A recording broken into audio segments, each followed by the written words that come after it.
All right, welcome to the Zachrilege cast. This is the one show produced by a white, cis, atheist, humanist beer snob. Did I mention white guy living in Atlanta? The point of this show is to expose you wherever you may be in your spiritual journey to the best and the brightest of the atheist podcasting world. And because it's my show, I reserve the right to have whoever the fuck I want on here. We're adults, so we use adult language. That means you, Paul's kids. Thanks to Callie Wright of the Gaytheist Manifesto for being last week's guest. Listen to this week's show that she just published. There's an amazing coming out speech by a trans boy/man. It's a 13-year-old, and you should all hear that. Twitter's telling me that today is the International Transgender Day of Visibility, so don't discount this trod-upon portion of our society. If there's one thing I've learned during this trip toward reason, it's that if you want equality, that includes everyone who doesn't fit into your box, and mine is full.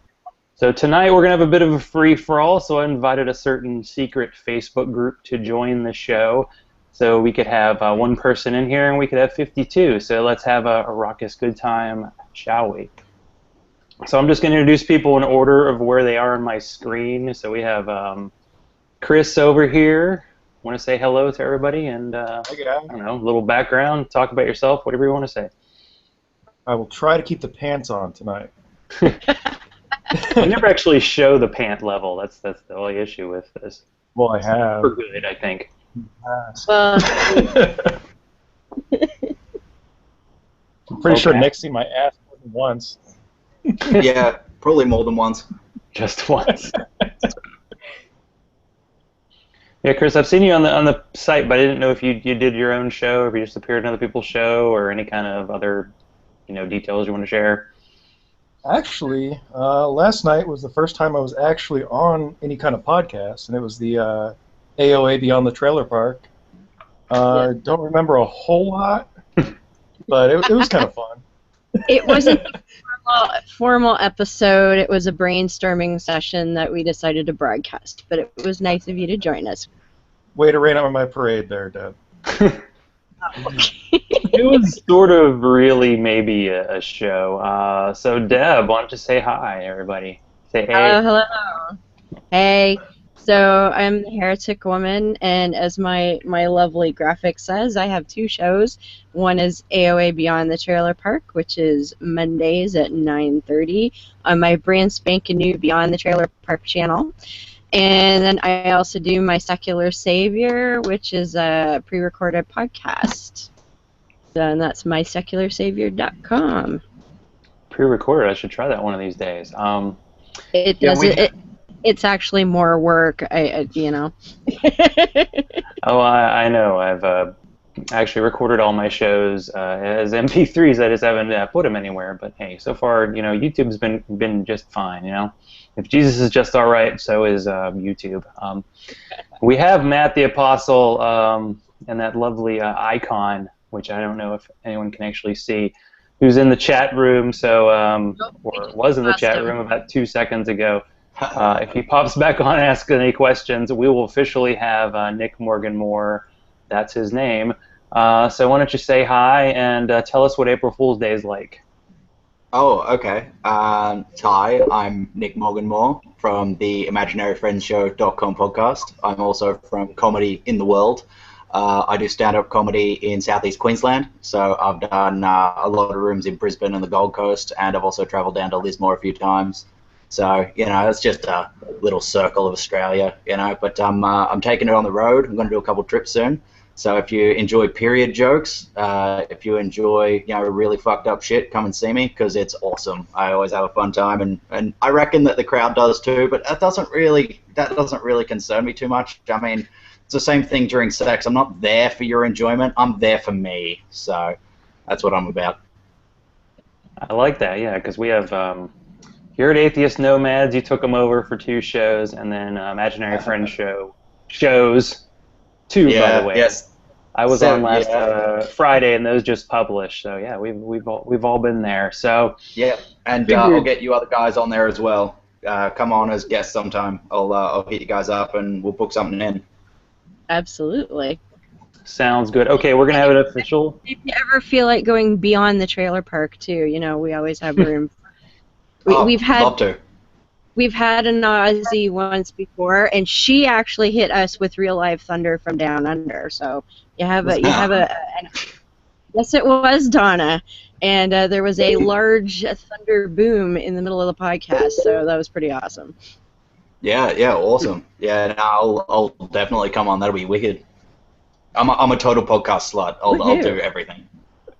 Nick's thunder's not from down under. It's definitely above the belt thunder.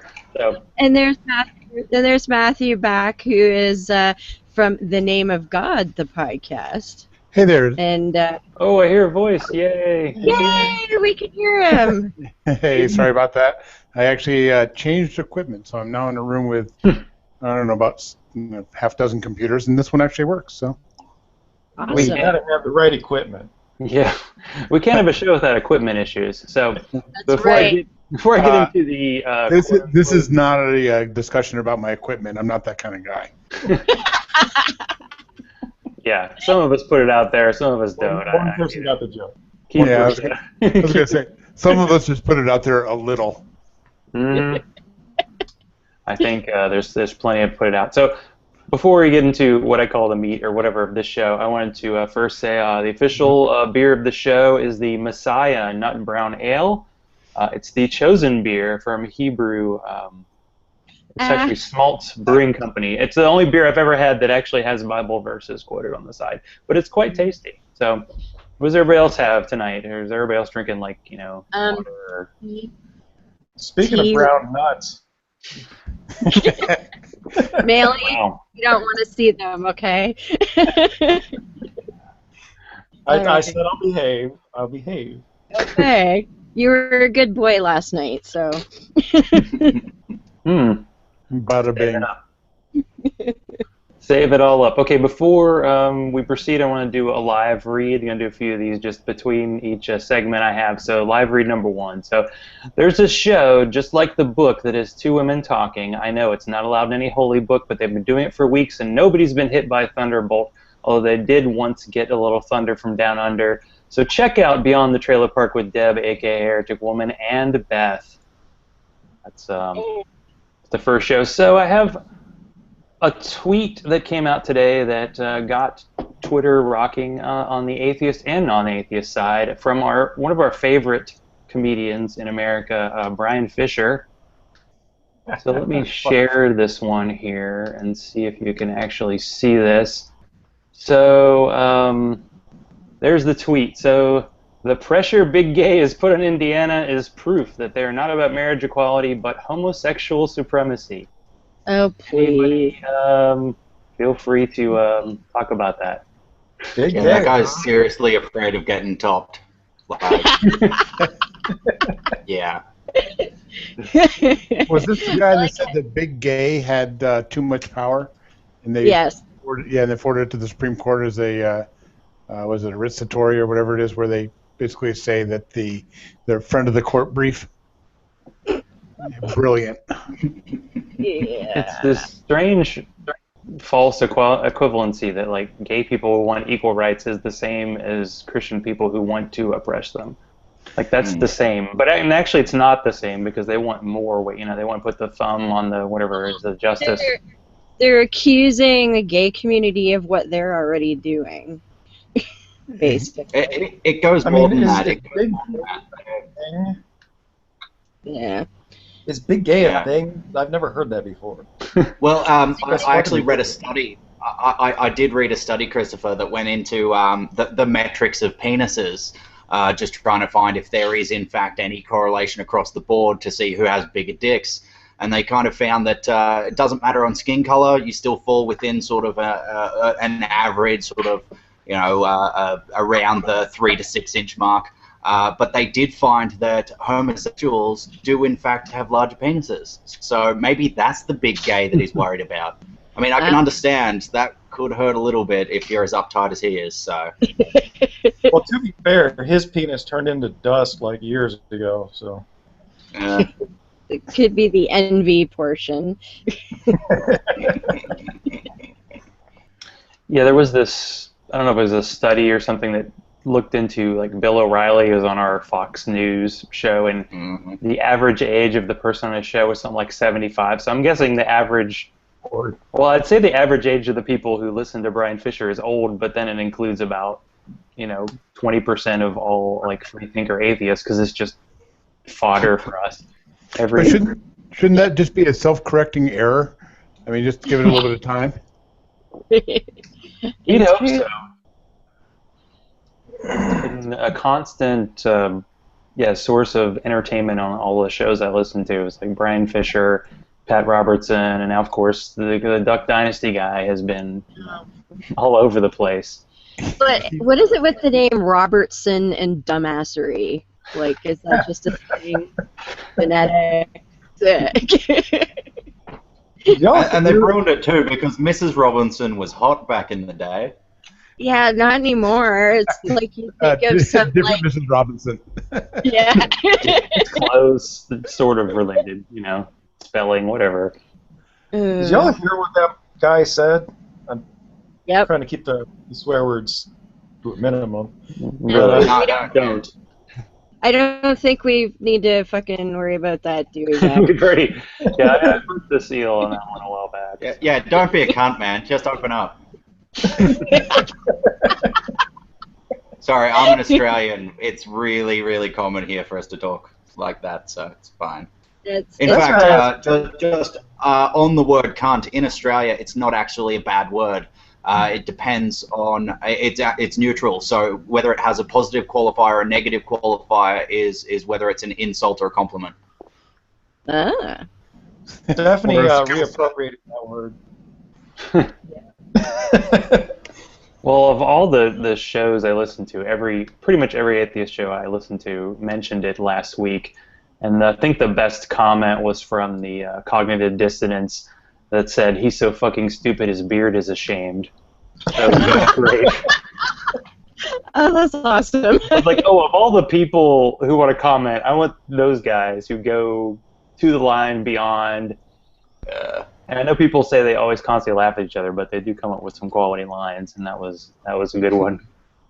The guy clearly is psychopath. I don't mind. I don't mind them laughing at each other because I laugh at them too.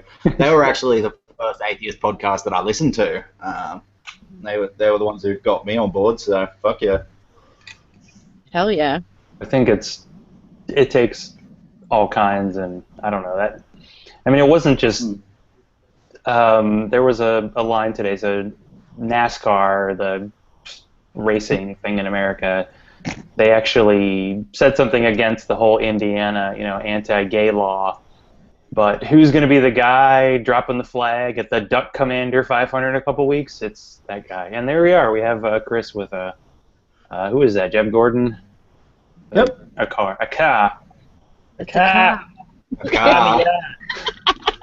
Cars you don't race cars, mate. You don't race cars. You race utes, man. You get out in your ute, you do a dowie, you do a burnout, and then you fucking go. That's what you do.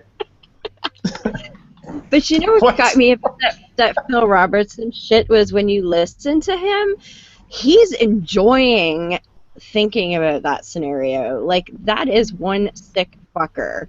He's wanked to that. He has wanked to that scenario multiple times. Absolutely. Like, somebody needs to throw that old fucking jail before he does do something fucking crazy. Yeah, that was another Cognitive Dissonance line. Like, that him saying to himself, "Man, that sounded a lot better when I was masturbating to it last night." Exactly. Sometimes you say things in the mirror and you're like, "That sounds great," and then you say it to another person, and they're like, "You are a horrifying person." He was probably glad to be standing at a lectern so they couldn't see his fucking hard on when he was done his speech. That wasn't a lectern. That was how hard he was. Oh. Everyone in the audience, when he said that shit, was just completely silent. That's true. I mean, they were all fucking cheering at first, and then he's like, "Chop off his penis," and they're all like, "What?" Yeah, but notice that's where the turd was, right? They're like, "Rape his daughters," and they're like, "Yeah!" They're like, decapitate his wife's head off, and they're like, "Yeah!" And they're like, "Cut his dick off," and they're like, "Nah, man, that's too far." Decapitate her head right off. It's good to know what the Yeah, so if you read between the lines there, women don't fucking matter, but don't mess with the guy's dick. How is that Exactly. between the lines? I thought that was Okay. just standard. Yeah, that's society, man. What are you talking That's about? Maybe in your end of the world, but Oh, come I'm in on. They Australia. let women Punching ladies decide is what that. we do. I I know. just realized this is one of the very few occasions where I'm not outnumbered by estrogen. Numbered. By estrogen and or Canadian. See, this Oh, sorry. is I thought you were talking about your sex life just there. Sorry, man. Well, a little bit. I'm used to this. I'm used to this because when I do holy crap on Saturdays, I'm the only woman. And 2 weeks ago, I was at a local atheist pub night, and it was me and 8 guys in the pub playing Cards Against Humanity. It was pretty fun. You Yeah, usually have to pay extra for that, though, don't you? Yeah, I think so. Well, they do. We always get comped. that's So to one speak. thing that does happen with. I mean, I don't get to a ton of atheist meetups, but when I do, it's very pale and male, and there's not a lot of females involved. So yeah, invite the There's a ladies lot of in. Come ladies. on. There's a lot of ladies in the Brisbane Skeptics. The show that I had on this week for comedy, the Brisbane Skeptics made it their meetup, their hangout, and there was as many ladies as men, which was good to see. Excellent. You must have mentioned the mustache and the advertising materials. Had to be. It was heavily featured. I have Do to you say know, it is. do like a curling iron or something to get your mustache to do that thing? No, I just use my fingers. And I sit around all day just sort of twizzling while I think about things, rape his daughters and decapitate his wife's head right off and then cut his dick off. That's You're sort gonna of, cut, like you're tying villainous, somebody to the heinous railroad shit, tracks while you're doing this. Come up with your dastardly plan. Pretty awesome. Okay, well, I think we've beaten that big gay topic to death, so I'm going to start with my second read here.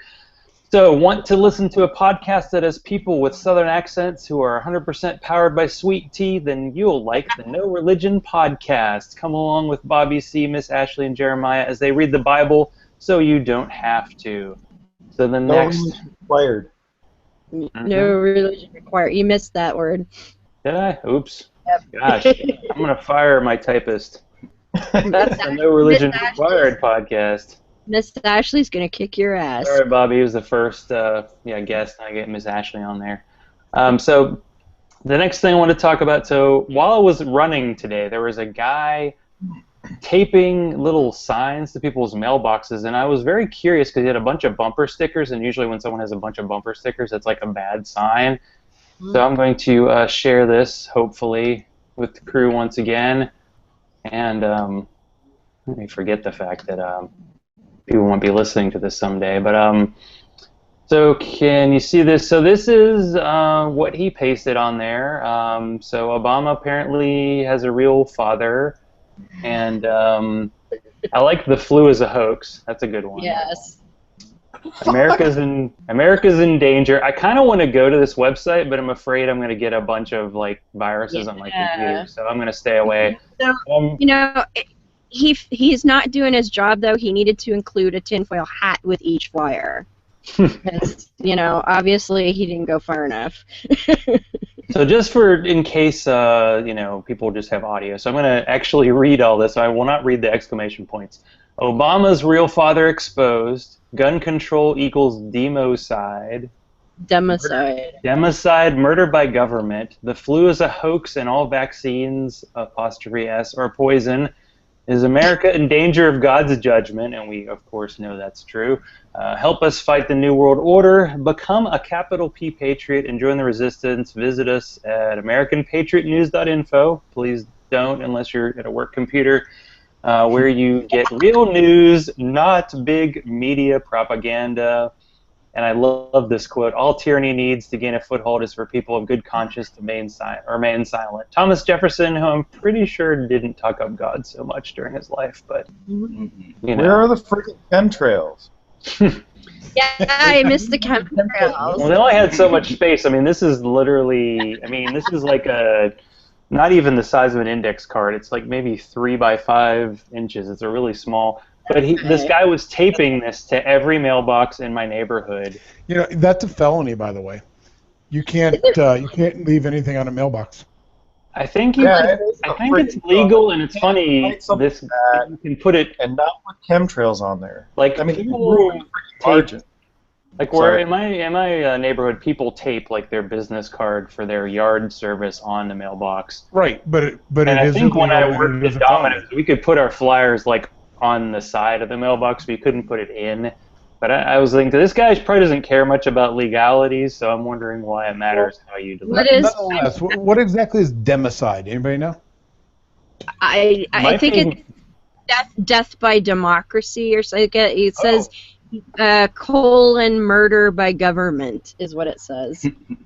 That's what I'm guessing. But that's not what democide is. Democide would be murder by consensus, really. Yeah, you're right. But I've got what this thing about what words mean and people who don't understand what words mean, and this guy doesn't understand what words mean. So technically, a democide by consensus would be what a jury trial for an execution is, would it not? Democide is the murder of any person or people by their government, including genocide, politicide, and mass murder. Did you look that Yeah, up? but what if you're not part of a democracy? Well, fuck you. There's different forms of government. So. That's a big word. Why are you using big words? They hurt my head. What's the Matthew? What's the law that you were talking about? I'm curious. For which one specifically? The messing with mailboxes and stuff. The reason that I know this is that we were campaigning for somebody in local government, and we did that, and the postmaster basically filed a complaint. Okay. We did the exact same thing. We actually were sticking them between the little flag on the side of the mailbox and the mailbox itself, and the postmaster basically banged us for it, so to speak. So is it they have to be a formal representative of the post office then to do that? Technically, in the U.S., all mailbox receptacles are owned by the U.S. Postal Service, which is a quasi-government organization.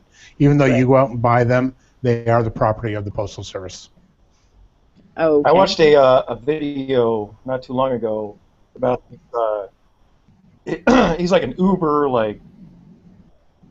really annoying atheist, but this that church was like down, stuffing like fires. That puts you in the 99%. Be a little more specific there. No, I forget what his name is, but this church was it was Nick Moganmore. That's his name. This church was like stuffing like flyers and stuff into people's like they had the doors with the little like flap you stick the mail in. You know what I'm talking about? Right. Yep. And he called up this church and had the pastor come over, and they went on for like 20 minutes talking about how it's a federal offense to like jam your stupid little flyers into people's mailboxes. Through the glory hole, right? Yeah. That's where it goes.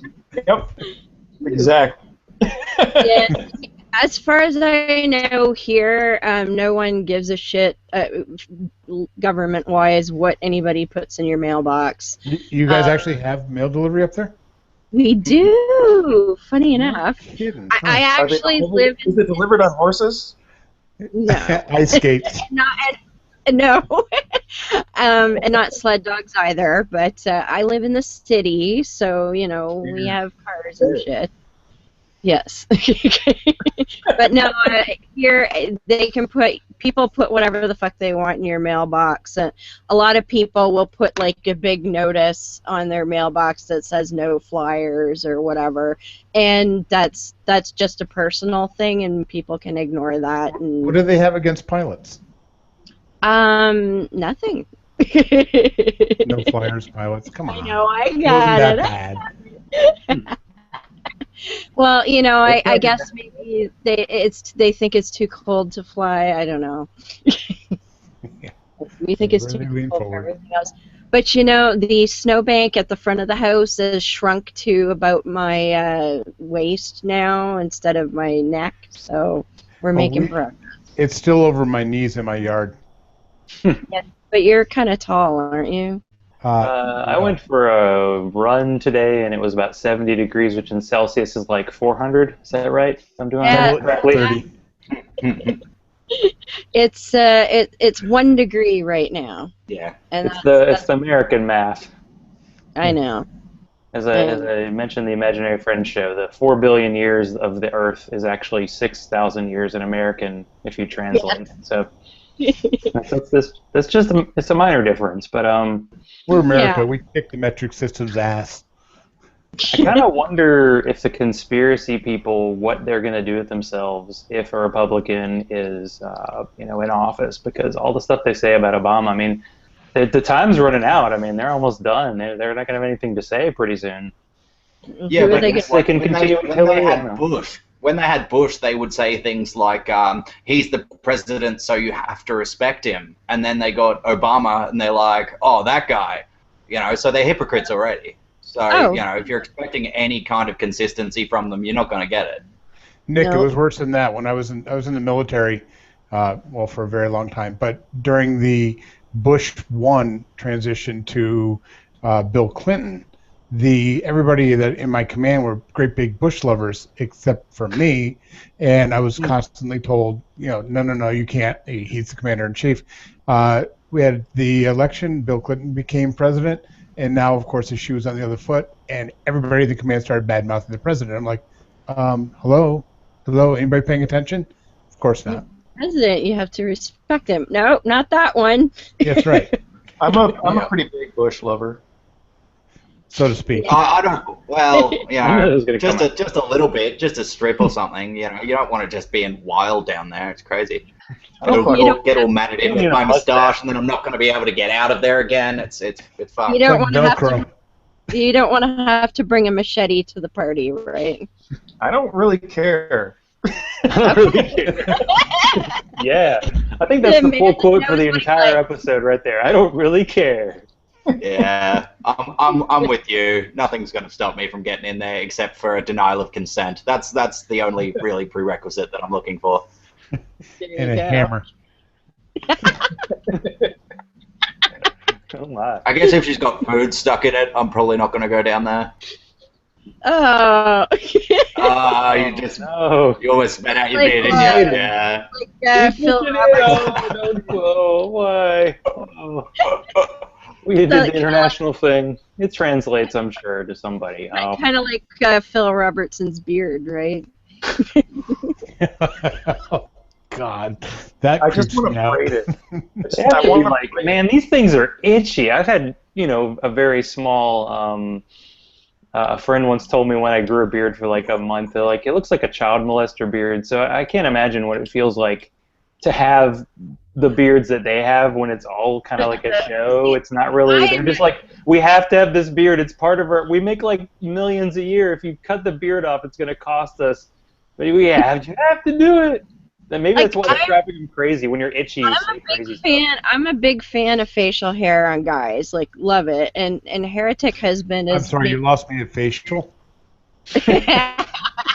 Well, But Heretic Husband's maintained a nice beard for a long time, and a couple winters ago he decided to try growing it out a bit, and it only got to be I don't know, maybe an inch and a half, and he started You're getting. never going to satisfy someone with it being an inch and a half long. He got some Duck Dynasty comments and said, "Yeah, it's time to trim it back, sweetie." So yeah, Last time I did mine long, I did it to a point, so I was like growing it out into a wizard beard. It was so wicked. That would have been awesome. That's awesome. But you see, you take the time to maintain the artwork there, and the Duck Dynasty fucks, they just like it's fucking shrubbery, like wild tree shrubs or something. It's kind of ick. there is a certain art. Like, basically, you gotta grow it out, and then the maintenance part, I forget it. So it's all or nothing. So I pretty much shave it. So, yeah. I won't be in the I spend a lot of goatee time- hipster crowd in the Reason Gone. Yeah. I spend a lot of time, mate. I spend a lot of time on scaping mine. Like I do a lot of work on it. It's really important to me. So yeah, like the moustache is the big thing because I'll occasionally take the beard off and just have the moustache, and then it just pops. But yeah, No, I'll I probably don't do the long beard again at some stage. It's iconic for you, though, Nick. I What's didn't think manscaping was like vocabulary, Nick. Yeah, just on my face, man. Otherwise, it'd take all fucking day. Weed whacker, that thing with a superpower. Dude, the only place on my body that isn't completely covered with hair is my receding hairline. So. Oh, perfect. So you could write stuff and create logos and whatnot if you wanted. Yeah, absolutely. See, you could rent space and make money on that. Mm. Burning tattoos, I'm telling you, that's the way to go. So I think, yeah, we've conspiracied ourselves out, so let's have one more live read. There's a man who is more brave than the rest of us. It's not that he's taking on a religion that frankly scares the poop out of most of us. It's that he has exclusive access to a lot of goats. He's Paul, and his show is Coronify Me. Listen now before it's too late. And I will never stop making goat jokes about him. I know. Because I know the person behind the greatest skit on the show's history. Anyway. Thank you. Aisha Madison. Bring it on.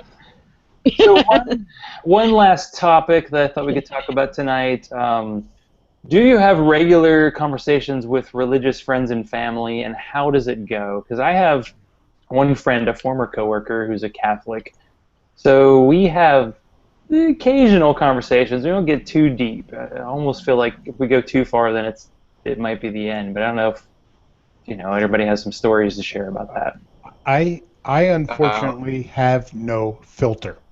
So what happens with me very quickly is conversation goes from, so what do you think, to me taking the headshot. And I mean, I will go right for the throat with the my favorite line of the difference between my God or your God and me is that I would stop children from being raped by priests. And there is no answer to it. And usually get called, all kinds of names and this, that, and the other thing. I actually posted that on Ash Wednesday to a buddy of mine who had a priest draw a dick on his forehead. I mean, a cross on his forehead. And the entire Catholic little girl community here went apeshit nuts, because how could I ever say that, it was even a low point for me? I'm like, sister, that's not a low point for me. That's average for me. So I don't even have a conversation. We can go lower. I love your stories, Matthew. I love it. I love it. Especially when you get, like you're locked in the snow cat with some guy for hours on end, and you're that was outstanding. And you're like, how can I make this not turn into a fight for hours on end? I applaud your restraint in that situation. Well, I'm gonna, not to pat myself on the back, but if you folks subscribe to my podcast, there was a secret episode that went out today about my drive cross country last week, and it's got some incredibly funny bits. And I caught up with a cast of a brand new podcast, brand new last few months, called WaitingForWrath.com. Number 4. Those guys really do a great job, and it revolves around beer and atheism. So that's in my show. Take a look at that and give their show a listen. I wouldn't be able to relate to those people at all. That's exactly why I brought it up. People, Zach. I know. No, I was just totally amazed. Like last week, I talked to Callie, and like, I don't drink, and then it was like Jake said he didn't drink. I was like, I thought all Australians had like a blood alcohol content. Jake does drink. Jake does drink. He doesn't drink beer because he's a glutard. So me and him get on the ciders together. Free, right? I hope all my No, he's celiac. He's celiac. Yeah, if he has anything with wheat in it, then his ass explodes. It's awful. I've been in a car with that guy. It's not He's been there. It's terrible. It'll explode right off. Yeah. Just a torrent of liquid hot, I have lava. a friend who has the celiac, and he used to drink like Budweiser, and I got him like the Budweiser that's the sorghum beer, and it's just like every gluten-free beer I've tried has just tasted absolutely terrible. So And Yeah, how so would you tell the Cider difference Man. between regular Budweiser and that tasting awful? well, That's an even he's par, from isn't it? St. Louis, but yeah, the whole I don't know. It's sort of like you said. It's like it's hard to try to be neutral in a conversation with a theist when you get to a certain point, and it's also hard to like not make fun of someone drinking cheap beer just because that's my thing. But seriously, I'm not cutting cider is anybody's the way head to off go. who's drinking a Budweiser. That's all I gotta say. We've got some really good orchards down here. So we've got some really good ciders on the market. But if you're buying imported, then the Swiss ciders are really good, like the Kopperberg or the Kurgering. They've got some really, really tasty ciders. So that's what Nick, I generally go for. Nick, are any of those ciders really sharp? Because all the ones we get up here are almost like drinking apple juice. It's not even worth doing. Oh, ooh, no. I like the sharp ones. Some of them even taste a little like beer. They've just sort of got a hoppy flavor to them. But cool. but no, the ones that I like, there's a brand down here, Five Seeds, which does a really nice cider. They've got a good cloudy as well. And there's Bulmers is on tap at a lot of bars, and I like Bulmers. That's pretty sharp. So that's what I go for. Cool. No, it's good to just get a big old pint of cider, I reckon. Like you don't drink it in anything smaller than a pint. And, the bottles that you get, the good ones are all 500 ml. So, That's huge, like, what, a half and gallon? they're good.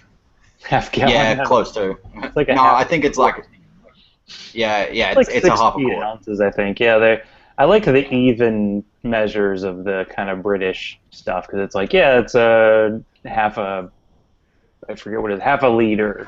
Liter, yeah, 500 mils is half a liter, and that's what the good ciders come in. So that's generally what I drink. Going back to your question, I've actually got an answer to it. So, do I talk to religious people regularly? Yes, my older brother is a pastor. Yeah, he's not actually working in a church at the moment because his last church betrayed him because they're a bunch of fuckwits.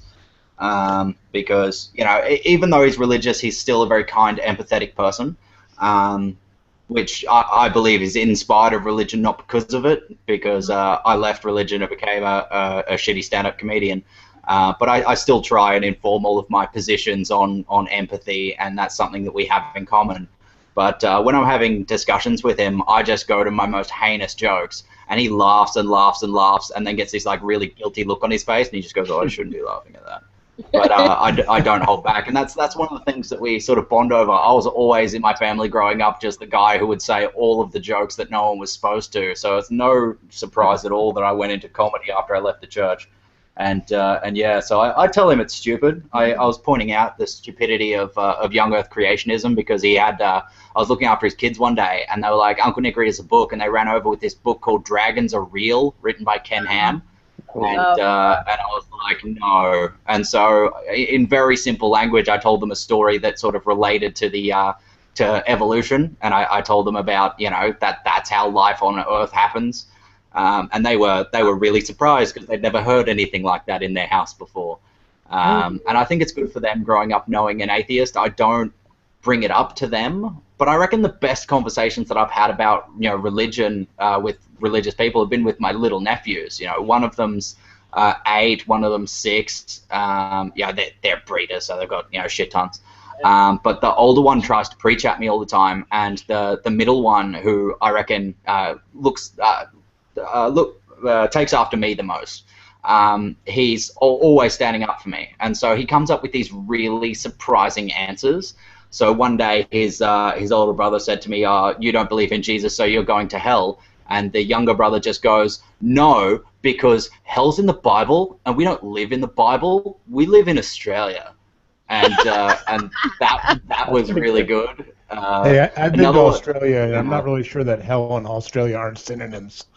Yeah, that's right. Like, we're already there, mate. Everything here is trying to kill us, so it's fine. And eat you. That's the problem. Yeah. It's like we die and go to hell, and we're like, "Oh man, it's actually a really nice temperature here." there aren't any, dangerous creatures, and it doesn't matter because we're already dead. So Australia, comparatively, man.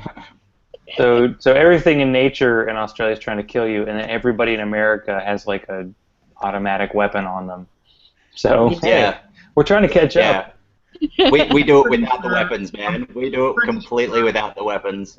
Yep. I'm pretty sure there is a living Tyrannosaurus Rex, at least one, living in Australia.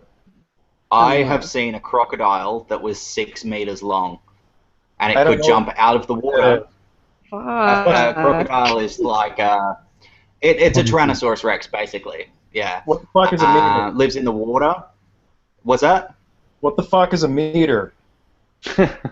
That's like that's like 12 parsecs, I think. That's, yeah. Oh, that's the thing that the Scientologists hold on to check. Han Solo traveled in Star Wars. I think that's how long it is. That's a pretty big crocodile. It could like circle the world like, 8 times. Yeah, a meter is like 3 feet ish. So whatever that would be, 6 times 3. 4 leagues, right? So it was about 100. It was about 100 feet long.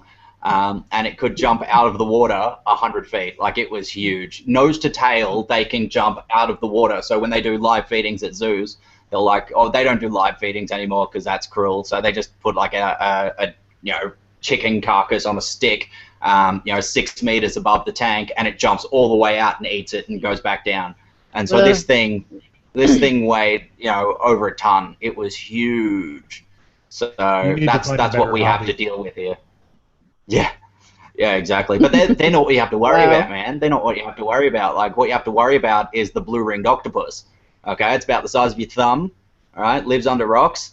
In the hottest time of the year, when you're going to go in the ocean, that's when there's millions of them. And if it stings you, you die. Well, you guys have like a little snake that's about the size of a ballpoint pen that'll kill you. Yeah, we have like the 10 most deadly snakes in Australia, and I got to see one. I got to see the 2 deadliest. There's a snake man who lives near where I am. He goes out and collects them if people call him up, and they're like, yeah, there's a brown snake in my house and I don't want to die. He goes around with his gear and he picks it up and takes it home. They're fucking terrifying, man. Like, they're just fucking terrifying. I asked him one day, like, because I don't know. I said, how, like, if it bites me, how fucked am I? And he goes, that is so awkward as well. Like, I sound really Australian to you. This guy sounded really Australian to me. And he goes, it depends where it bites you, eh? Like, if it bites you on the hand, you'll be all right. But if it bites you on the head, you're gone. You're just fucking gone. So yeah. And he's got a bag full of them. Yeah, he had a bag full of them. He has them in a few enclosures and does like shows with them. He took a taipan out and took it out of its enclosure and took photos of it while it was chasing him. He's a retard. So we should have more of the snake camp. Maybe all of the snake venom. Oy. See, we might live in a fucking deep freeze, but I don't have to worry about what's going to kill me when I walk out my door. Yeah, they're all frozen. Everything is dead. Yeah, that's a good You're all frozen. Yeah, we have an extra person who's in here, but I see their icon, but they haven't showed up yet. Mike, he's in chat. He said he thinks he broke it, so I don't know. Mike, I see you, but if continuing the discussion of deadly things in Australia, you guys know the koala? Yes, cute little fuzzy guy. Nasty things. It's a bear. Oh, they're okay. They're okay. They're very cuddly. You can if they're in a zoo, then they're often good to, if they do a hold, you can hold one and take a photo and stuff. They have chlamydia. Oh, they nice. all have chlamydia. How did that happen? Don't know, but it lives in their noses. Yeah, it lives in their noses and their eyes, and they. Yeah. Is that why Ken Ham had to leave the country? Is that? Yep, he's the cause. I was trying to remember. Ken Ham is the cause of koala we supported chlamydia. him. Yay! What a great. Yeah. All the snake handlers' religion should just come to Australia and they'll all be dead in like a week. Yep. We can move on. You know what? That would be awesome. Organize the snake handlers down under tour. See who can survive the longest. You can get like a bus. Put it on a bus, take out all the seats. They can all stand inside. Just throw a bag of snakes in. All right, have at it, guys. Pipe some organ music in or something, you know. Pick these up, you cunts. Awesome. Did anybody here read that article where they were talking about St. Patrick leading the snakes out of Ireland? And in fact, there's no archaeological evidence of snakes ever surviving in Ireland or ever being there. Like, oopies. Yeah, I don't remember where I read it, but it was one of those weird things where this may surprise you, but science contradicted the Catholic teachings. I know, weird, huh? Ah. Yeah, that has to be like one of the only times in history that that's happened. Exactly. Basically, if you want to be a saint, you have to like flick the bic and turn the lighter on once, and they're like, "Oh, that's a miracle! I can't believe that happened." Because didn't the Pope like grab a vial of blood? And I think people actually said, "Yeah, when it gets warm, it actually turns to liquid," and it turned to liquid, and it was they called it a half miracle. Which that I was think like the rounded Saint up down or in Central America or something. What's that, Matthew? Well, that was the saint down in Central America or something, I thought, wasn't it? Something strange. Yeah, some shit where like it's powder. It's supposed to be a vial of blood. Yeah, and it turns to but liquid. There's a very high chance that it was a pious fraud, that it was in fact a thing that they staged in the Middle Ages, that they're still traipsing out and saying, "Oh look, it was a half miracle because we suck. We can't even pull off a full miracle." No, you're right. It's people who don't even understand the way that the natural world works. They're like, "Oh, holy crap, the sun's coming up. What is that light that's coming over the horizon? It's going to eat us all." Because they just don't understand anything. Yeah, there's a lot of stuff behind like the eclipse that happened recently. It's like now we can predict eclipses for the next 1,000 years. It's not anything mystical. It's like, oh, it's the coming of something bad. It's like, okay. I remember when I was a teenager, I might have even been a preteen, but there was the planets were aligning that year, and there was all this talk from these fucking new age woo-woo idiots that, you know, the planets were aligning and it meant that the world was going to end and all. I remember being like, I don't know, 13 or 14, being scared shitless and staying up all fucking night looking out my window thinking that, you know, that magical alignment was Armageddon was going to come. And I was like, afterwards, later, I was thinking, you fuckers, how nice of you to scare the shit out of me all goddamn night for some bullshit. You know? Yeah, I remember when I was in the church, there was a lunar eclipse, you know, southern hemisphere, and it caused a blood moon. So, like, during the lunar eclipse, the moon went blood red. And so we all went out to look at it, and it was red. It had some red pigment in it. You know, it looked really pretty. And they were saying that, this is a sign of the tribulation. End times has begun. So in 7 years, then the Antichrist will rise up. And that was like 9 years ago. So, yeah, failed. Well, we might be overdue. The moon in Australia is actually covered in blood. That's true. The moon's trying to kill you, just like everything else. Everything else. The moon actually scrapes against Australia. The moon's made of... And the sun. And the sun. You got to understand just how hot it gets in the summer here, man. I can see why they sent all the prisoners down there. See, Donna keeps telling me she wants it cold like here, and I'm like, no, I want it hot like there. So I'm really, climate change. Climate change, we could swap around at a moment's notice. Yeah. Well, it was really fucking cold this winter, though. I mean, it got to minus 29 with no wind chill. And I'm in the southernmost portion of the whole damn country. I'm actually more south than several American states are. You're just across the lake from me. I am. I could wait, but I won't. On extreme weather and climate change, it's just getting more extreme. You know, every year, thus the summer is hotter here. So like our prime minister came out as a climate change denier, came out and was talking about how the bushfires that we have we have them on a cycle. You know, they're actually part of the natural ecosystem where the certain seeds open up only during the fires, and you know the kindling of the bark of that tree can spontaneously ignite. So it's part of the natural ecosystem. But we have these very really awful ones when it gets too hot. And so he came out talking about, you know, how climate change isn't a thing and these bushfires aren't a sign of climate change, you know. And he went through this whole list and he goes, you know, we had a devastating bushfire, you know, in 1820.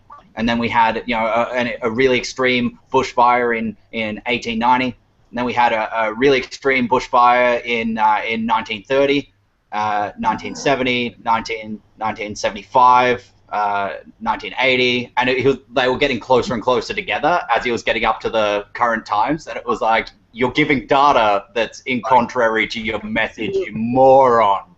He's a quick one. Can I ask that your Prime Minister please stop hanging out with our Prime Minister? That would be really good. Oh, dude.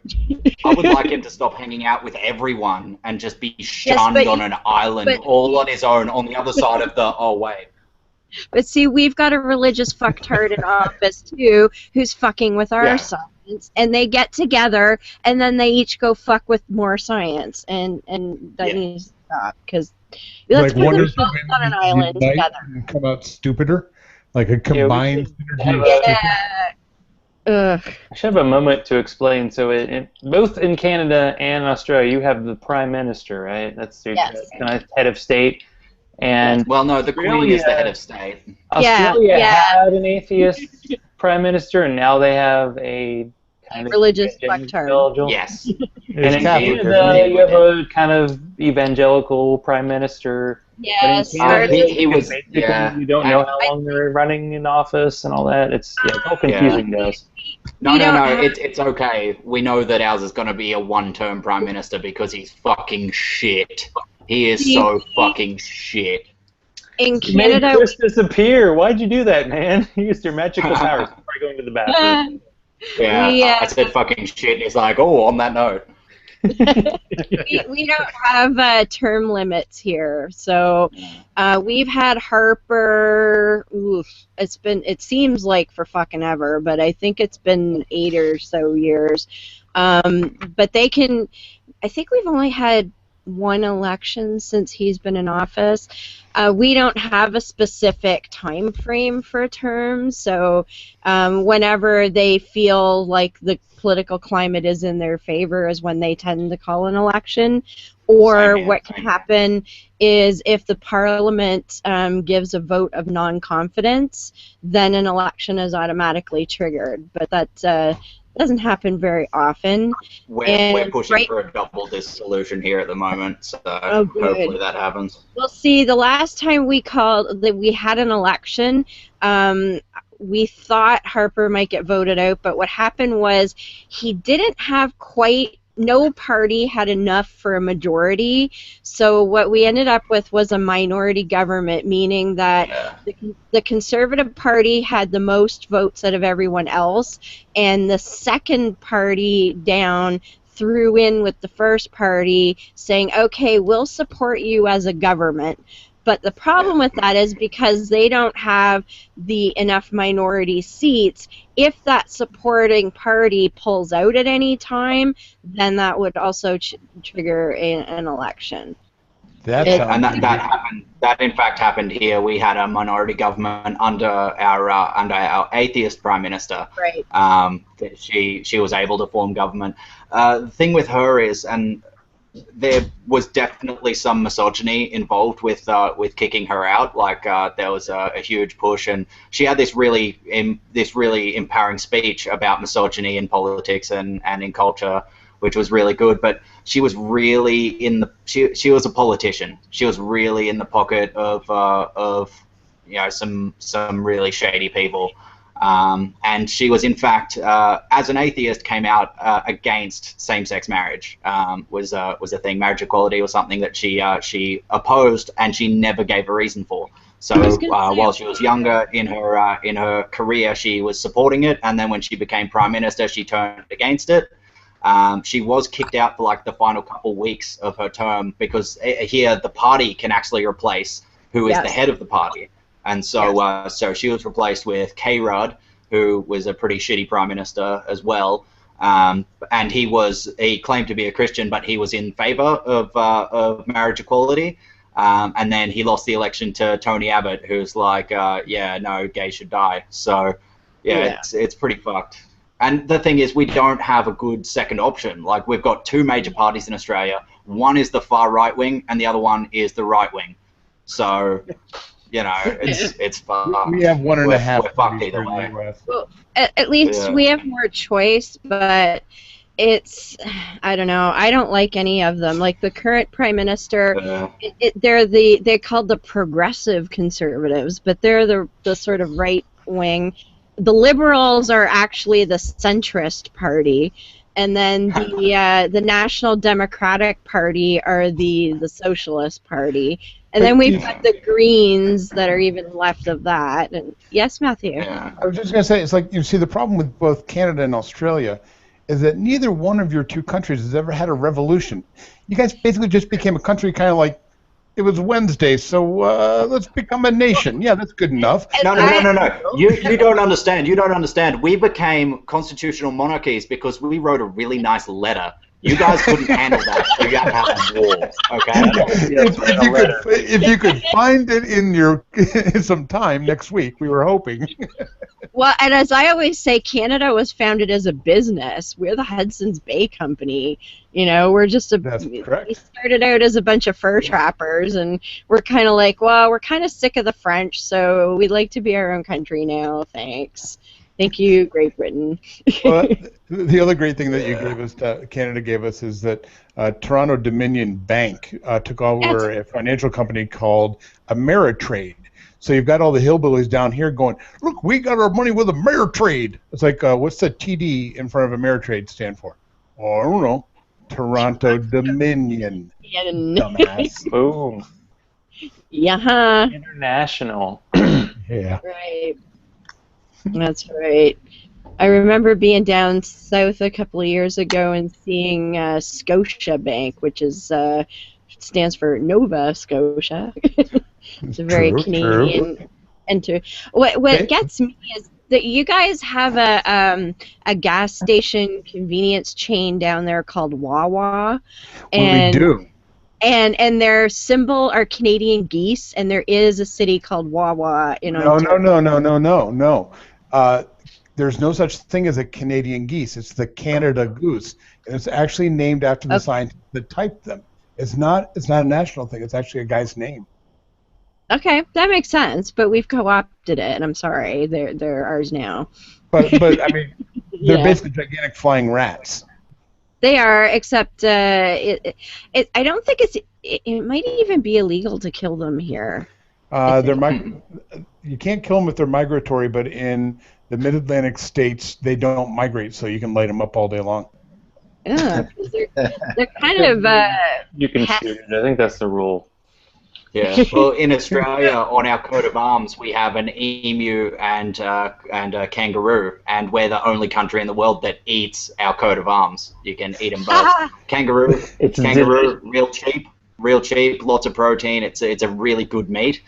Emu, extremely expensive, but tasty as. So yeah. Tastes like chicken. As far as I know, you can eat beaver here. I know there's a lot of. So to speak. I've done that. Oh wait, talking about something else. Expensive, just a couple of drinks in. You know what though? The only time I have seen a live beaver up close was. We should stop this conversation right Prom now. night. Talking about the four-legged animal with the large flat tail, just so you know. That's what So was I. But the only time I've seen one up close was on a sidewalk in Toronto, like in the suburb of Toronto, just shuffling. And it was a big fucking ass beaver just shuffling down the sidewalk under an underpass in Toronto. And it was like 5 o'clock in the morning because we'd been out clubbing, and we stopped and like, that's a fucking beaver. And I mean, I'm farm girl. I grew up in the fucking country, you know, going groundhog hunting with my father, and I'm like, this is a fucking beaver. And this thing, we'd stopped, we stopped, and the beaver stopped, turned around, gave us the most dirty ass look I've Flipped ever you the paw. and then like started shuffling. We're like, okay, we get the point, moving along. But I mean, like Toronto, it's like the biggest freaking city in the country, and there's a goddamn beaver walking down the street. Like, okay, well, it's We Canada. get kangaroos here. We get kangaroos coming close to cities. Yeah. So are they, the kangaroos that they use for meat down there, are they farm raised for lack of a better choice, or is it just? No, they're wild. They're culled actually, because otherwise the population will get out of control, and then they'll eat all the food, and then they'll all starve to death. So there's a certain number that needs to be killed every year, or else it'll throw the ecosystem out. So what they do is they go flying through the outback in helicopters, and they have snipers who'll just pick them off. And then a mobile abattoir set up in like a long rig truck will just pull up, and then they just load them on and process it right there on the go. Have you thought of taking the more ecologically sound route of just setting your country on fire? It does that itself. It does that itself every year. So yeah. You don't need any help.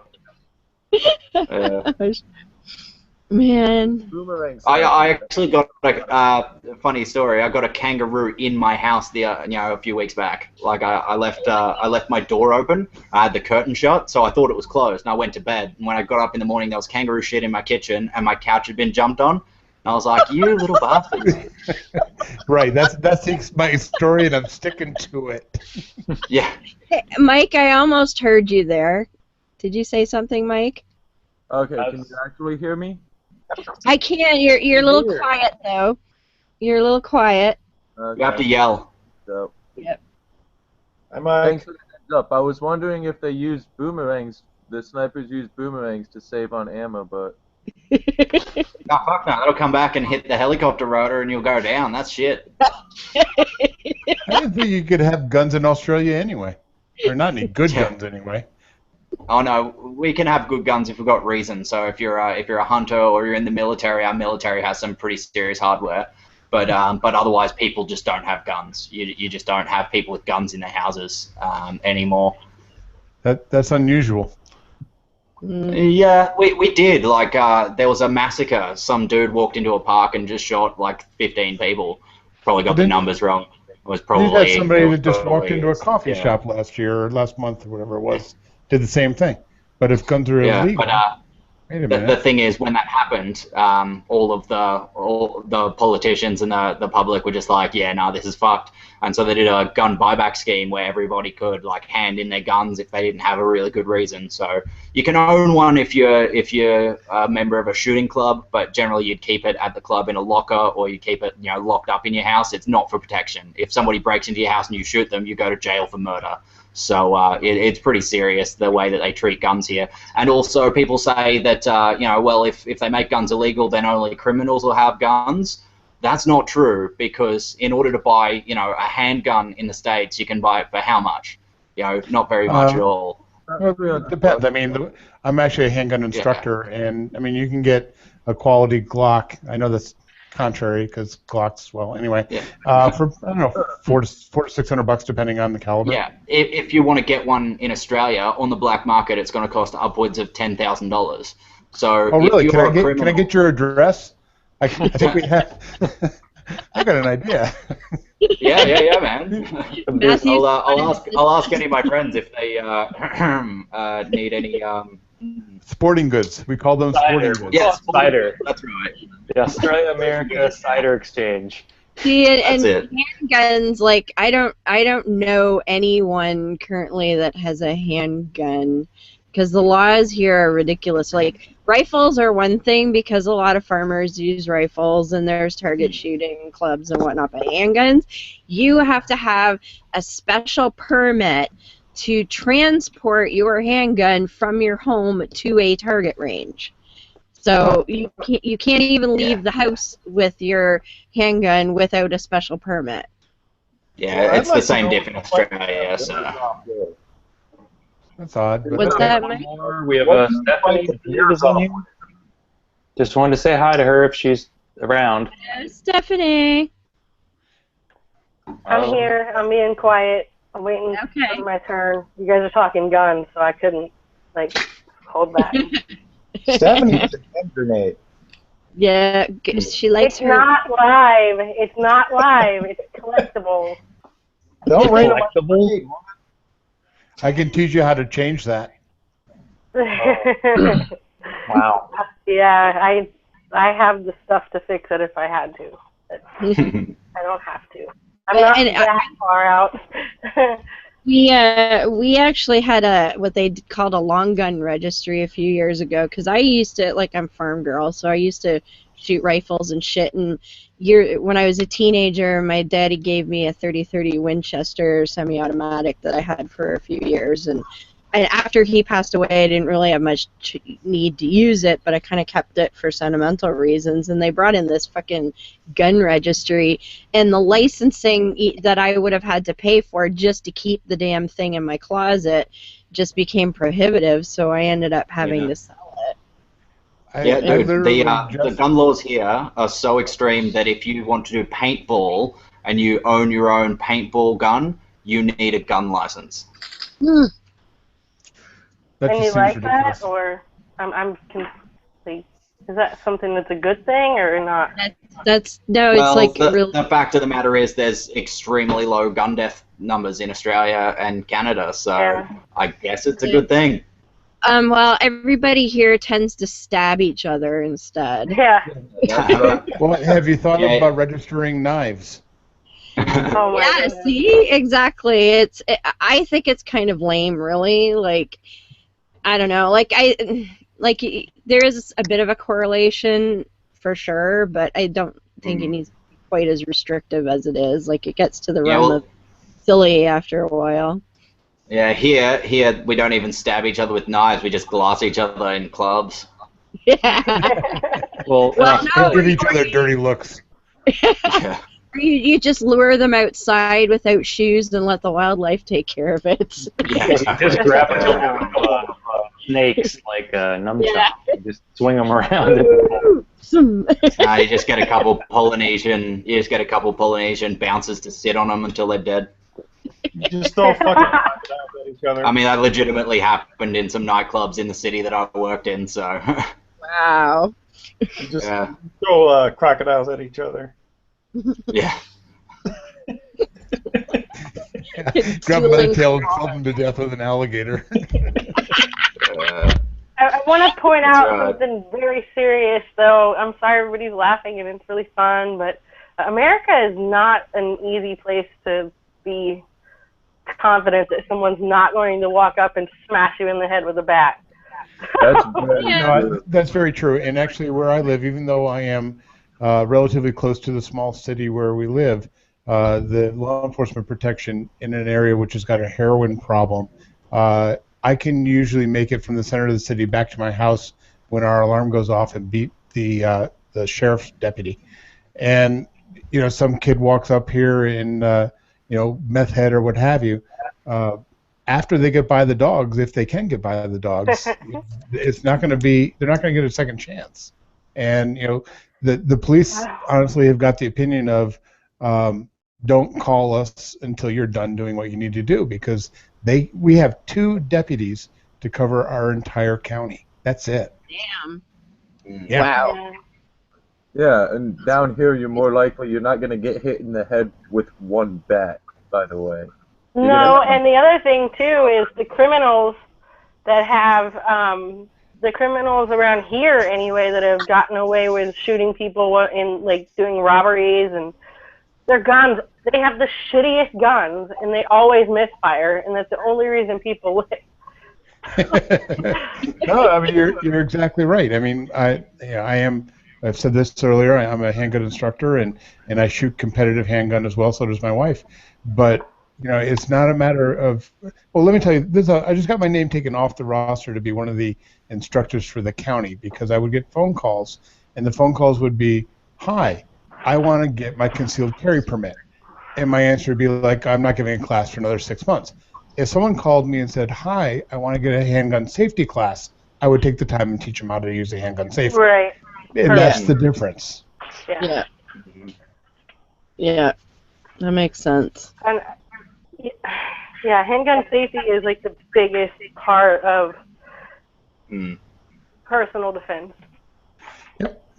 I mean, I come out of a background with that specific training, so it's kind of an easy segue for me to weapons protection and so on. But to the 4'9" woman who's worried about some scumbag kicking in the door, That's Yes, it is. There you go. I'm not really worried about the door so much as when I'm on my own out at work by myself. Right. But I'm very vulnerable at that point. Yep. 2 to the body, 1 to the head. Yeah. I like to use. I have other methods. I carry shitty pepper spray, and I have a couple of boot knives that I can use. I don't really want to have to use my guns. So. Well, also hide the bear spray, the pepper bear spray. Nah, I just get some shitty stuff from a gun show. Yeah, we don't even carry that down here. Like, people just don't carry weapons for personal safety. We live in a civilized nation. Yeah, nobody I know carries stuff around either, really. But no, I don't worry about it because my husband's a second-degree black belt in jiu-jitsu and Kabuto, so I just kind of I'm with him. I'm what's called an active pacifist. I abhor violence. I hate it. But if shit's going down, then of course I'm gonna defend myself or others. That's the active part of active pacifist. Like a true pacifist, if somebody was trying to murder them, they'd stand there and take it. So that's not it. Yeah. But I was working in a nightclub for over a year.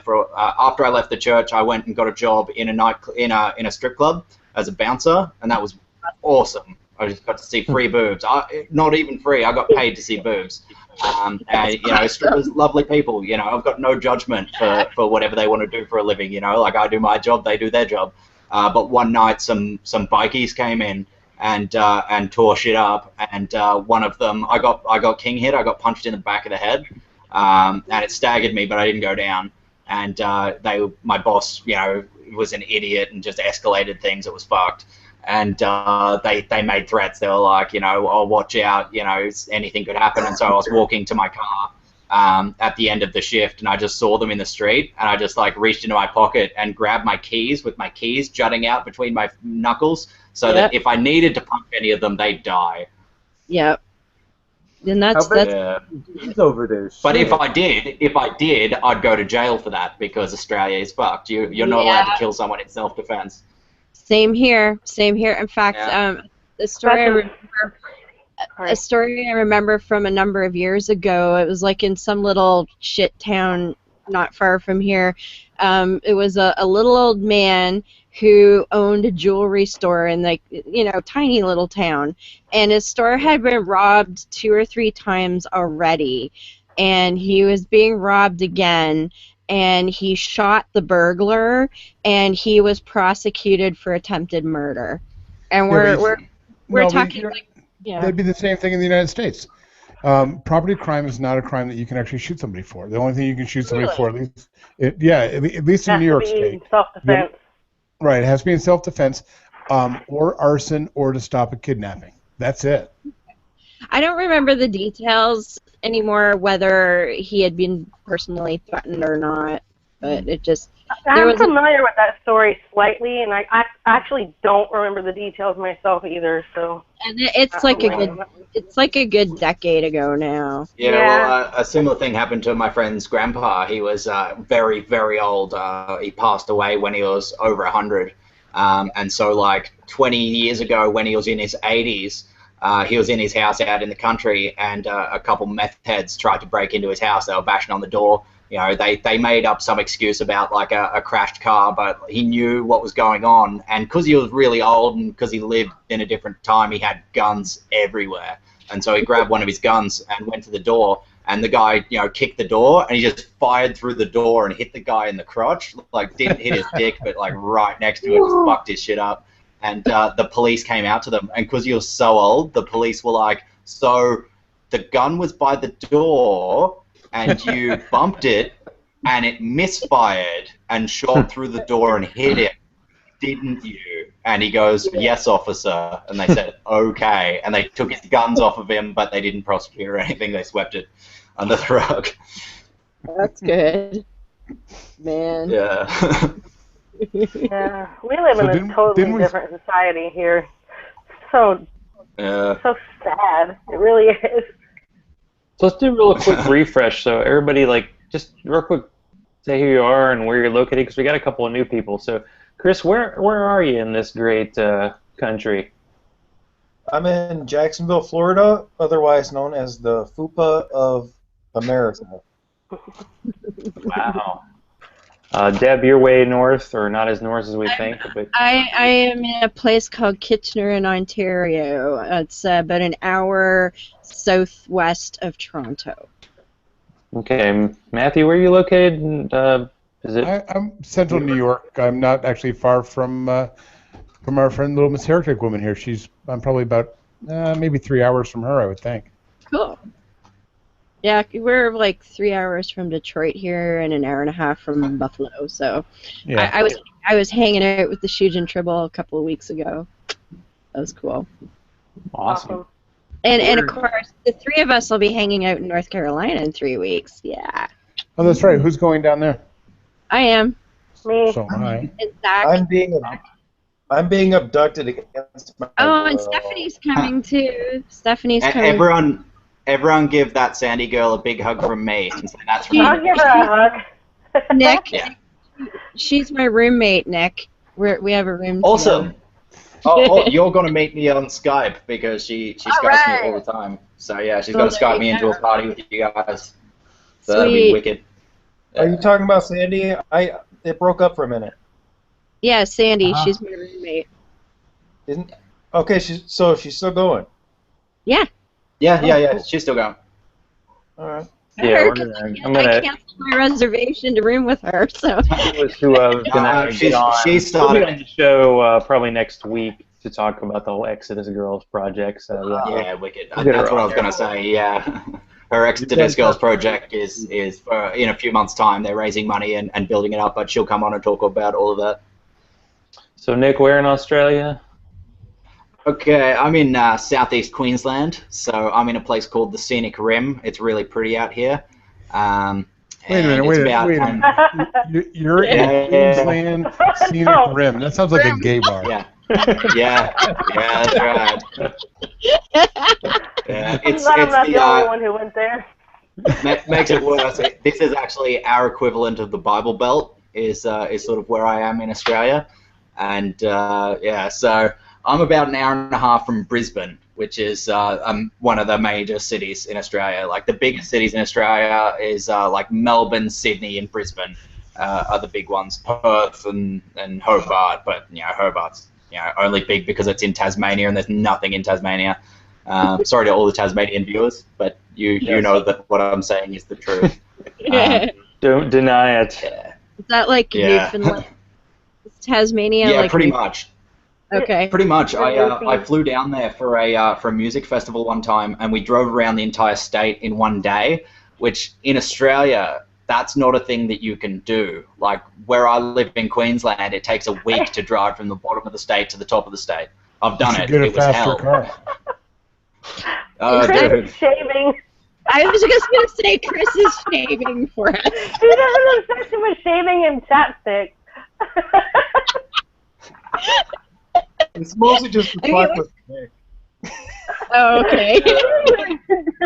Well, Chris left earlier, so I think he was in his refractory period. That's why he's been so quiet. Yeah, he's actually turned off his mic. Good call right I think there. he just went to go get ice. Oh, dude. Stephanie, where you at? You're relatively new, I believe. Are you the phone screener at AOA? Is that Yeah, that would be my previous held position so far. Yeah, she's got her hands in a lot of podcasts. I've got my hands on everything. I know everything. Yeah. We'll get you on the Imaginary Friends show sometime. Yeah, I'd be willing to participate in that. Are you in Florida? Is that where you live? I am in the nutsack of Florida, otherwise known as Well, it's called Fort Walton Beach, but I'm really close to Panama City. Oh, I'll actually be there on vacation in the middle of May, probably. So there you go. We should definitely hang out. Exactly. And Get the crew together, and we have a wallflower. Is not talking so much though. Finally. Yeah, that's because I'm trying not to interrupt, and I'm not sure how well you can hear me. Because We can hear you great. you're, You're clearer now. you're awesome. better now.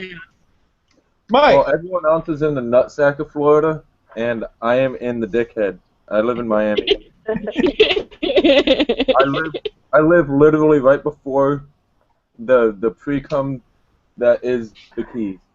It's fucking insane. I'm so far south. I'm in the north. Yeah, it is like that down there too. I can verify. I used to live in West Palm. Like And once you I'd pass Yeehaw Junction, you start going north, but you're going south. Yeah. I'm not I- joking. Yeehaw Junction is a place. Yes, Oh, yeah, it it's is. right there on the interstate.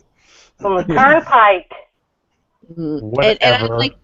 I'd like to point out that where I live is also in the pointy bits of Canada too, the dangly bit. Ours is pointier than Florida, though. We've kind of got the trifecta of Floridians going on here. Yeah, we're being invaded by Floridians. Yeah, America's dick. To We're all, the only 3 people in Florida that aren't completely insane. But I'm going to go ahead and take that back about Chris because he's still shaving. I can't wait till the razor goes below the screen. Then we'll know it's a good time. He doesn't need to, man. He doesn't need to. He's already skinny. See the You already checked him out in the pre-show. Oh, you're good. We've all all right, seen ladies it, and man. gentlemen, I've We've got to all get seen out it. of here. Zach, thanks for the invitation, and I Oh, will yeah, thanks for talk coming to all you guys later on. It was good talking to you, Give one Matthew. more show plug. Tell everybody where they can find you. That kind of stuff. You know? Oh, gosh, we're pretty much everywhere. You can find us on iTunes. You can find us on Stitcher or at inthenameofgodpodcast.com. And track us down on the mighty Twitter sphere at Crime for God, Facebook, all that kind of great stuff. So we're always out there, one show a week, sometimes 2. We had one out, snuck out today. So check it out. It was a good time. Awesome. I guess we'll see you in 3 weeks, huh? Yeah, yep. Should be a good time down in North Carolina. That's Noff Carolina. So, hey, I'm it's going to see a mountain. Hey, I'm sorry? I'm going to see a mountain. No, you're not. Those All right, gang. I'll see you later. Bye. See ya. Bye. See you, dude. I've been to California. The hills of North Carolina are just that, frickin' hills. It's better than I've never been above sea level much.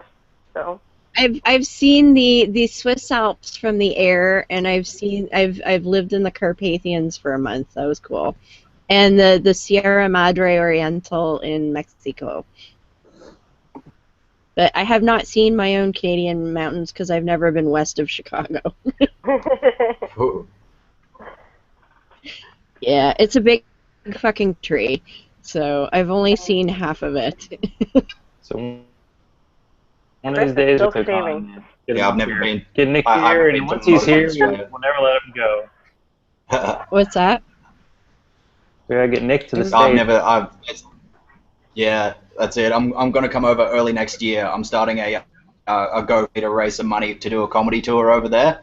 Nice. And so I'll be plugging that on all the things. So I'll come on all the podcasts if you'll have me, and I'll promote that. But yeah, I'm looking at sort of February of next year coming over to do a tour, an extended tour, get around everywhere. I want to hit like every shitty little town through the United States, and I want to find all the people who like the dirty comedy, you know, sort of the grassroots campaign to find my fans. And I think it's really a good thing for them as well as me. You know, I get to find my fans and they get to be my fans. But also, like, think of the mechanic who's in that town. He likes dick jokes. He listens to a podcast or two, and he goes along to the show, and the milkman is there, and he likes dick jokes as well. And so they're like, hey, you like dick jokes? Let's be friends. And so it's just a way for them to connect as well. So, yeah, I want to go everywhere.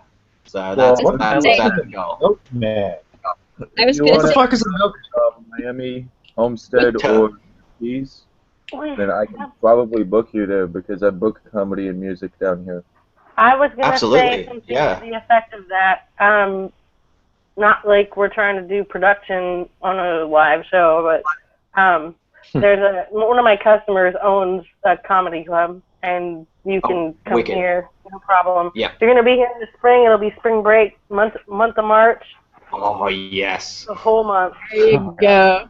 Yeah, that's would it. And that's the sort of thing that I need as well. So that's the other part of putting it out there now. I want people who can have hookups for me to get into some clubs over there, because I'm going to need to have venues to do some shows at. I'm writing a fringe show at the end of this year, so I'll have a full hour of just insanity. I'll get over there and I'll do one show and I'll go, oh shit, I need to completely rewrite everything because they don't understand. A friend of mine from Portland went back there, and he has a really good 20 minutes here. He made it through one of the national comedy competitions in Australia with his set, and he got there and he said nothing works. You might have better luck in Canada. Really need to ask a question real quick, Nick. Yeah. What the fuck is a milkman? Back in the day, there used to be a guy who'd drive around to your house and he'd leave milk on your front doorstep, and you go out and get it while it's still not blistering hot and it hasn't spoiled, and then you put it in your fridge, and then you'd have milk for a couple days. But we don't really have that anymore. There's just guys who drive a truck around, that's a big refrigerated truck with just cartons and cartons and cartons of milk in it, and they just drive it around to the supermarket. So he would be the modern equivalent of the milkman. I actually got to be quite good friends with one because my friend worked at one of those shops, and I'd always drop him there at like 4 in the morning, and there'd be the milkman there dropping off milk. I'd steal some cartons because I didn't have any furniture because I'm quite poor. And so even today, I have milk cartons, milk crates all over my house with like my stuff in it. I don't have an end table. I've got like 3, crates stacked up and a piece of wood on top. Yeah, see, when I was growing up, I grew up on a dairy farm. So for me, the milkman was the guy that came in the giant tanker truck and took the milk away from the farm. Sorry. I actually had an experience with a milkman one time. Oh, yeah. Don't say. He actually spiked my drink and date raped me. It was very sexy. Oh. Milkman is uncool. Uncool Uncool. milkman. And I was just about to make a joke about make a joke about a guy who squeezes his nipples every day until he starts lactating, and then he'd technically be a milkman as well. But You need to direct this conversation elsewhere. yeah, that's what I was trying to do just there. That way. No, it's okay. I'm not a creep. I don't care. I shouldn't have. Never mind. No, that's fucked. And, fuck Yeah, things it we need to is, talk and- about so that we can say fuck that person forever for being Yes. a fucking creep. Fuck Yeah. that. Yeah. Yeah, fuck him. Yeah. You get a bad name milkman everywhere. There you go. Yeah. He's the barber milkman. That's Well, right. I've seen Mike's dick like 3 times in the last like 2 weeks. Well, we don't, You not see like. my man's Dinah.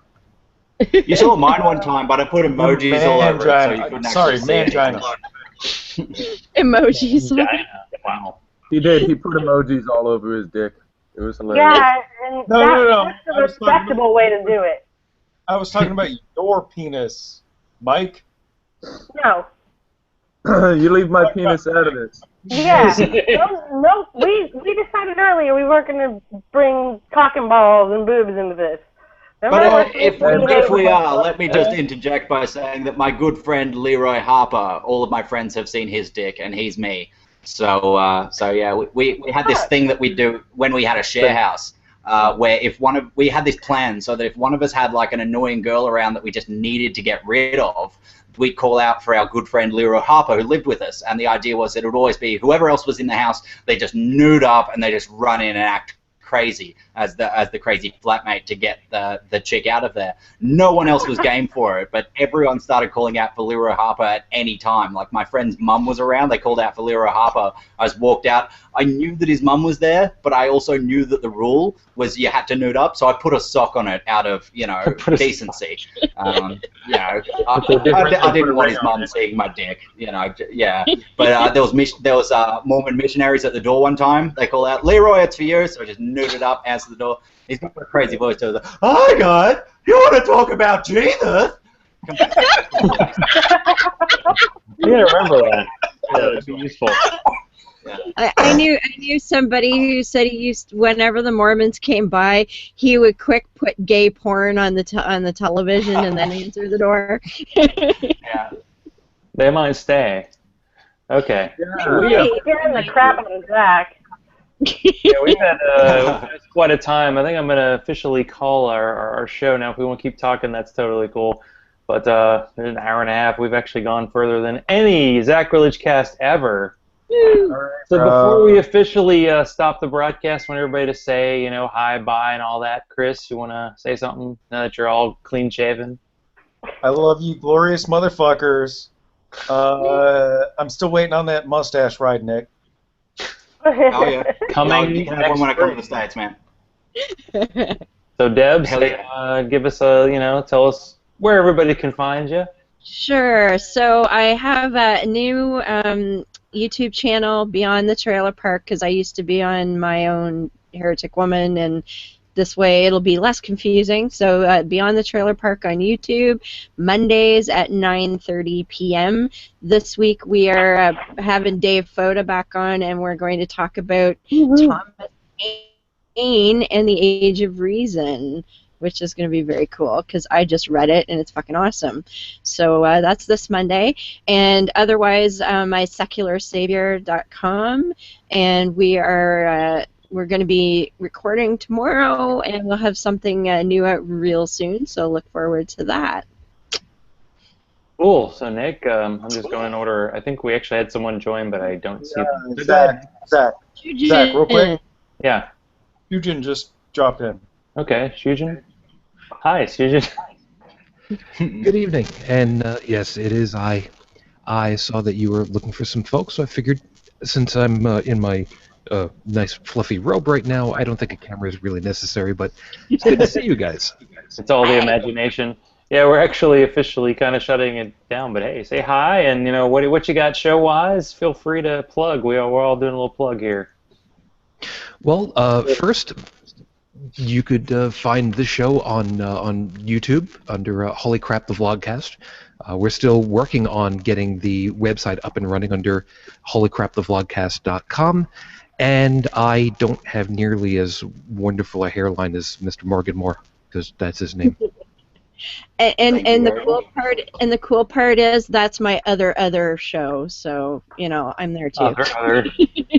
Yeah, that's my other show. It's only like 3 hours a week that you're not on a podcast, right? I think that's how. Something like that. Yeah, I'm looking to fill in the time, so Nick, hit me up. Yeah, for sure, absolutely. Okay, well then Nick's next on my little list here, so tell everybody where they can find you, and what's your name again? Oh, okay. My name is Nick Morganmore. I am the resident comedian on the Imaginary Friends show Dotcombe Podcast. You can find that at imaginaryfriendshow.com. You can also find it on your podcast vehicle of choice. We're on iTunes. We're on other things as well, I assume. Jake handles that side of things. You can also find me on Twitter at Nick Morganmore. That's my name. Yeah, I fucking love that. I was at the Unholy Trinity, and someone heard me talking, and they turned around to me, and they were like, "Are you?" And I went, "Nick Morganmore," and they went, "That's your name," and I just went, "Fucking yes, made it." I also do comedy in the world, around the place. So yeah, look me up. I'll be plugging my trip to the States, which will be in the spring of next year, is what I've just been informed, and looking forward to meeting all of you in the future. Nick, if I might? Yes. Yeah. Whereabouts do you have plans on traveling through at this point, or rough ideas? I already said it earlier, but I want to go to every shitty little town in the United States. I'm going to do a grassroots campaign to find my fans. So I'm doing a GoFundMe. It's going to be for quite a bit of money because I've got to travel over there, and then I've got to put on the shows, and I've got to produce it all. But I'll be doing lots of rewards for people who give, and I'm not asking for very much from anyone. Just throw in what you feel like. So yeah, if you do contribute, tell me where you are, because I'll come and find you, and I'll buy you a beer. Not a Foster. So that's the plan. Yeah. Maybe a cider. Anyway. So Stephanie, what you got for us? AOA and all that good stuff? Yeah, I don't really have my own thing, but I kind of piggyback on everybody else's stuff. I'm working with My Secular Savior and Yep. Atheist on Air. And I really don't have anything really to plug, but if you want to find me anywhere, it's Miss Stephanie with a Knee instead of the regular way you spell it. That's pretty much it. Don't sell yourself short. Every once in a while, you chime in on my show. Yeah, I kind of want to. You know what, Sue? Yeah, I'm gonna have to come on your show. Yeah. I'm just putting this out there. Stephanie and I were, combining brain power, and we fight a lot. And we thought that some people might like to see that in the form of a podcast. That could be fun. Mm-hmm. That could be fun. So I'm really busy with a lot of things right now, and I'm really overwhelmed. But in the future, I will consider doing my own thing. But right now, all I really do is help everyone else. Yeah, if you only knew people did podcasts, right? That would help. Yeah. I just want to make sure people hear the things that are important, and everything that sucks, I don't care about. Yep. Absolutely. Okay, well, Mike, what's happening in Miami? What's going on? I'm Mike. Yeah. Hi, Mike. Nice to meet you, Mike. You can find me under the name that you should see popping up on your screen, the Talking Wallflower. I do an on-again, off-again rant thing on SoundCloud, which is the Talking Wallflower, and interviews with just regular people and YouTubers who've deconverted from different religions, which you can also find on YouTube under the Talking Wallflower. Or you can stalk the crap out of me and eventually find me through Facebook by looking for the Talking Wallflower. Yeah, I'm pretty easy to find. Mm-hmm. Also, Mailey, I just had a completely salad taco. So, I do not think tacos are coming up. The taco conversation. Tacos, really? We're not going to do this here. In the show, we'll have the taco debate later. Okay, then. Well, thanks, everybody, for watching and perhaps someday listening to the show. Find me on Twitter, Zachrilege, ZACHRILEGE, and on Facebook by searching for Zachrilege Cast. That's where I'll be kind of doing my show updates, and I'll be giving the love to the other podcasts because they're all the good people. So every one of you is gorgeous, fabulous, fantastic, and when you think for yourself, you're not thinking what some other dummy's trying to sell you. So good night, everybody. Night. Good night. Love food.